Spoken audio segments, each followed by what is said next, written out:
आज से तकरीबन 80 साल पहले जब हमारी आज़ादी की लड़ाई अपने समापन की ओर बढ़ रही थी, तब दुनिया के बड़े बड़े फिलोसोफर्स, भविष्यवक्ता और वैज्ञानिक एक सुर में कहते थे कि आज़ादी के बाद भारत बिखर जाएगा।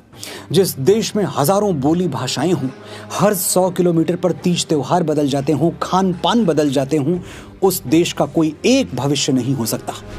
विंस्टन चर्चिल उन दिनों ब्रिटेन के प्रधानमंत्री हुआ करते थे। उन्होंने तो साफ कह दिया था कि आज़ादी के बाद भारत बर्बाद हो जाएगा। ऐसे में एक महात्मा की आत्मविश्वास से भरी वाणी पूरे भारतवर्ष में गूंज उठी। 21वीं सदी उज्जवल भविष्य, ये आवाज थी पंडित श्री राम शर्मा आचार्य की।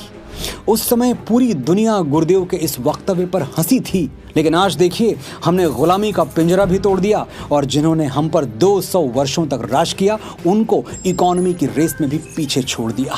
ये है संकल्पों की शक्ति, विचारों की ताकत, जो हमें पूज्य गुरुदेव से विरासत में मिली है। न सोचो अकेली किरण क्या करेगी, तिमिर में अकेली किरण ही बहुत है। 100 साल पहले कहे गए गुरुदेव के ये शब्द आज तक एक अखंड ज्योति की तरह हमारे प्राणों में ऊर्जा और आलोक भर रहे हैं। कौन हैं आचार्य श्री राम शर्मा? कौन हैं? कौन थे नहीं, क्योंकि महापुरुषों के बारे में कभी भूतकाल में बात नहीं करते। वो थे, हैं और सदैव रहेंगे। आचार्य श्री कौन हैं, क्या हैं, ये बताने के लिए मुझे महाकवि कालिदास की लेखनी या महर्षि वाल्मीकि की वाणी चाहिए, जो मेरे पास है नहीं। तो साधारण शब्दों में प्रयास करता हूं। आचार्य श्री वो गुरु हैं जिनके विचार सुनकर लाखों भटके हुए नौजवान सनातन के सुमार्ग पर वापस आ गए। वो तपस्वी हैं जिन्होंने गायत्री साधना को मठों मंदिरों से निकालकर लाखों करोड़ों भारतीयों के घर आंगन तक पहुंचा दिया।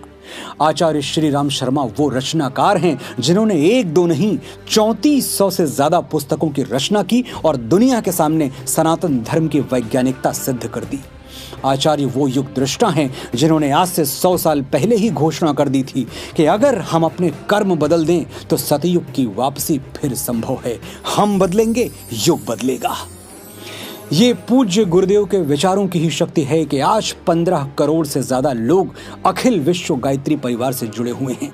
दुनिया के लगभग 90 देशों में इस महाकुटुंब की शाखाएं हैं। आचार्य श्री मानते हैं गायत्री कामधेनु के समान है, सभी उपलब्धियों की जननी, और गायत्री को सिद्ध करने की बस एक योग्यता है, स्वयं पर विजय। बाधाएं आती हैं आए, बाधा से घबराए कौन, जिसने खुद को जीत लिया हो जग में उसे हराए कौन। गुरुदेव सनातन के सच्चे क्रांति दूत हैं। उन्होंने ऐसी दुर्लभ क्रांति का शंखनाद किया जिसकी इबारत लहू और लोहे से नहीं, विचारों और आदर्शों से लिखी गई। हमारे ऋषियों ने 10,000 वर्षों में ज्ञान और दर्शन की जो संपदा अर्जित की, उसे गुरुदेव ने जन साधारण में बांट दिया। आचार्य श्री के सरल और सहज शब्दों से आंदोलित होकर कितने लोगों ने अपने व्यसन त्याग दिए, कितने टूटे हुए परिवार जुड़ गए, कितने घरों में प्रेम और सौहार्द के बुझे हुए दिए जल गए। इसकी गिनती करने पे आए तो शायद नंबर सिस्टम फेल हो जाए। नए भारत के निर्माण में गुरुदेव का क्या योगदान रहा, ये आकाश पर लिख दिया जाए तो संभव है चंद्रमा और तारों के लिए जगह बाकी न रह जाए। आने वाली सदियों में यदि भारत विश्व गुरु बना, जो कि जरूर बनेगा, तो हम अपनी आंखों से देखेंगे कि इस महामंदिर की नींव में एक विशाल आधारशिला रखी हुई है, जिस पर स्वर्णिम अक्षरों में लिखा है पंडित श्री राम शर्मा आचार्य।